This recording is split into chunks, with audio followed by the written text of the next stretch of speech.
All right, welcome back. Day 2.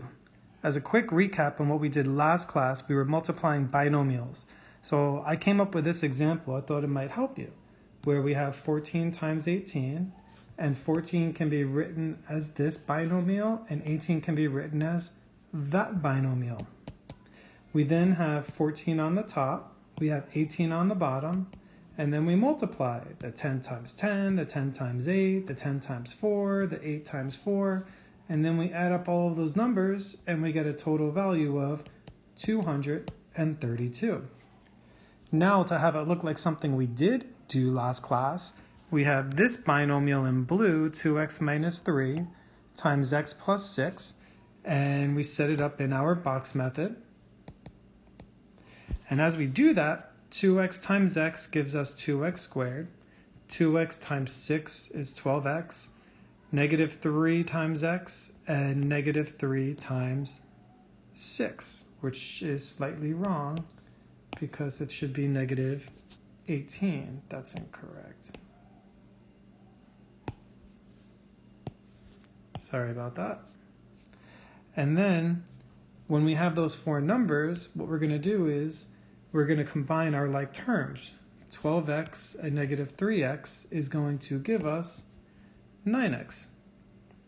We still have 2x squared, we still have negative 18, and that's why our answer is on the very bottom. Moving along to the next lesson, we're going to be factoring ax squared plus bx plus c. Now, I have it color coordinated.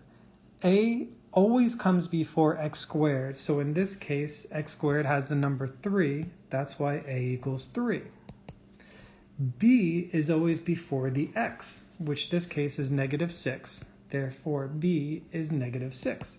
And c is always the number by itself without a variable, that's why c is equal to 8. Now you need to know that because in today's formula, it's going to be this. All of that. That probably makes absolutely no sense. And my job right now is to make it make sense to you. So, as you look at the example in blue, we are going to do this one together. So, the first thing we can do is we can draw that x. And you notice the AC.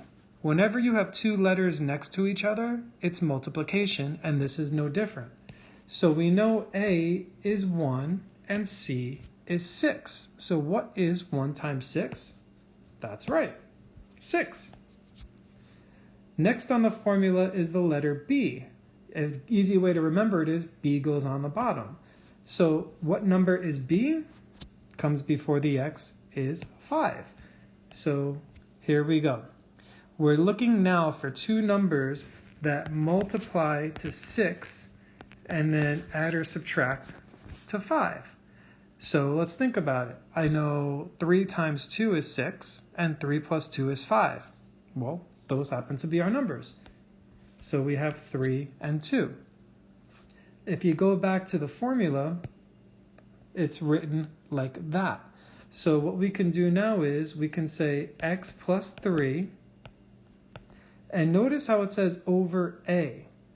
Well, a is 1. So 3 over 1 is still going to give us 3, so that doesn't really matter. It's always going to be the number. So for the next number, we have 2, and 2 over 1 is still 2, so we have x plus 2. That's your answer.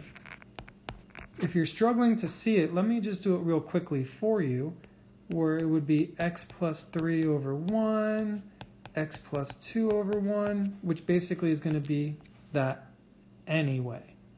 So, there you go. What I would like to do now is a few more examples.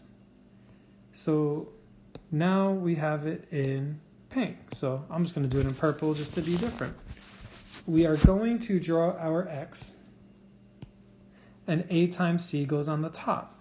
So, A, B, and C. So it gives you a chance to think, and as you're thinking, hopefully you were able to get that. So A times C goes on the top, which is 20, and B goes on the bottom. So I'll start off with 1. 1 times 20 is 20, but 20 minus 1 does not give us negative 9. So I'll move to 2. 2 times 10 is 20, but 10 minus 2 does not give us 9, it gives us 8. 3 does not go into 20, but 4 does. 4 times 5 is 20, and negative 4 and negative 5 is negative 9. So a negative times a negative works. And again, A is 1. So your answer is x minus 4 times x minus 5 equals 0. Done. The next question. We have x squared plus 5x minus 6. We draw our x, and we need a times c on the top. We need b on the bottom. So we know a is 1, b is 5, and c is negative 6. So as we do that, a times c goes on top, b goes on the bottom. And I'll start with 1. 1 times 6 is 6, and 6 minus 1 is 5. Well, those numbers seem to work out really well. So should it be positive 6 and negative 1? Should it be negative 6 and positive 1? And the answer is it should be positive 6 and negative 1. Again, a is equal to 1. So your answer is x plus 6 times x minus 1 equals 0. Next problem. Let's do this one in red. Problem.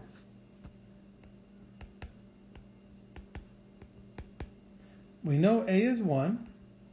B comes before the x, but I don't see an x, so I'm confused. And c is a number by itself. Well, let's make it look pretty.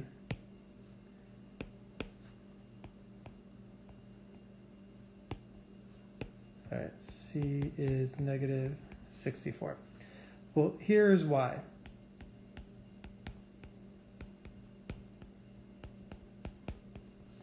What is 0 times x? 0 times x is 0, which means you can rewrite that without this term. So it really isn't necessary for it to be in there, so b must be 0. So when we draw the x, a times c is negative 64, and it adds up to 0. Well, what two numbers add up to zeros? Opposites. 1 and negative 1, 2, negative 2, 3 and negative 3, 6 and negative 6. Well, then what number times itself is 64? And the answer is 8 and negative 8. So the answer is x minus 8, or I'll just keep it in order. There you go. Done. And then the same thing on this side. We know a is 1. We know b is now 0 because there is no x term. And then c is negative 25. So what two numbers multiply to negative 25 and add up to 0? 5 and negative 5. So we get x plus 5 times x minus 5 equals 0. Then, the last two problems that we're going to do today, we're going to do them in green. We'll go Hulk style on this one. So here, this is a little tricky because a is no longer 1. A actually has a value. And now these questions become a little tougher. So a times c, 2 times negative 12 is negative 24. And b goes on the bottom, which is 5. So 1 and 24 multiply to 24, but 24 minus 1 is not 5. 2 times 12 works, but 12 minus 2 is not 5. 3 times 8 works, and 8 minus 3 is 5. So 8 minus 3, because a positive times a negative will give you that negative 24. So now we have to be careful because we now have x plus 8 over 2, because remember you have to divide it by a, and then we have x minus 3 over 2. And if we remember up higher in the notes, it has to reduce. Reduce. If you don't, your answer will be wrong.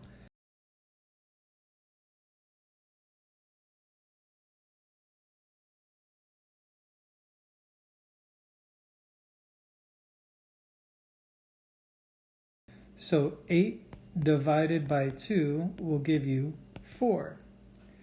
3 divided by 2 does not reduce. And this is something I can't explain, but I can tell you it works 100% of the time.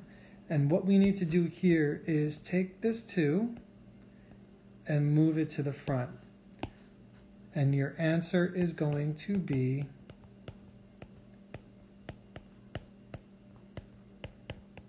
that.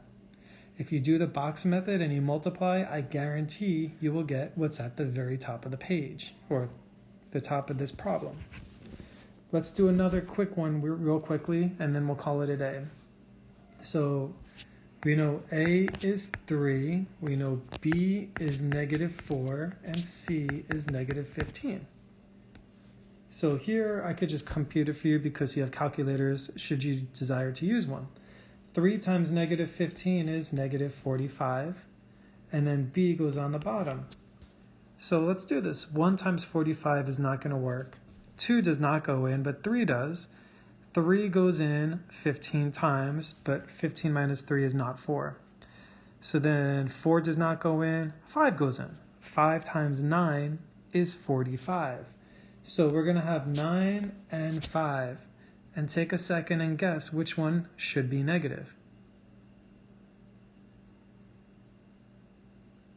Since the number on the bottom is negative, the larger of the two numbers should also be negative. And now we can do our work where we have x minus 9 over, don't forget, you have to divide it by a. And then x plus 5 over a. And then you must reduce. That's really poorly written, but you get the idea. Let's try it again. It's the edge of the iPad, so 9 over 3 will give us 3. And then this does not reduce anymore, so the 3 must go in front, and you get 3x plus 5 equals 0, and that is your answer. That is it, and that will lead us straight into the next lesson where we'll get to practice this a little bit more. Again, if you have any questions, email me. Let me know. I will find you more videos to help you. And don't forget, go straight over to the assignment and do those questions right now while this is still fresh in your head. Otherwise, have an awesome day, and I will talk to you guys soon. Bye.